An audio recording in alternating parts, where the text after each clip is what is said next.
Hey guys, I will show you how to fix this problem on Windows system. So what you have to do, you need to just follow my screen and we will fix this issue together.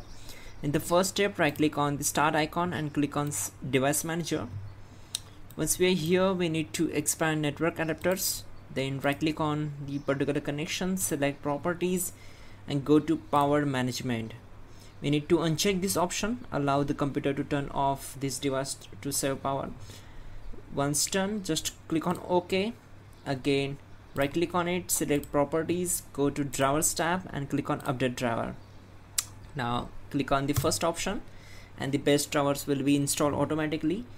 Once done, we will move to the last step, that will be just go to search bar and type in control panel and click here to open it. Now select view by as large icons.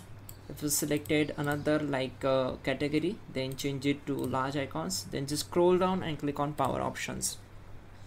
Now click on change plan settings, go to change advanced power settings, and once we are here, we need to expand the wireless adapter settings, then expand these and set in the settings, set maximum. If you see the low power savings or anything medium maximum, we need to set maximum performance. Then click on apply and then OK. That's it guys, restart your system and problem will be solved.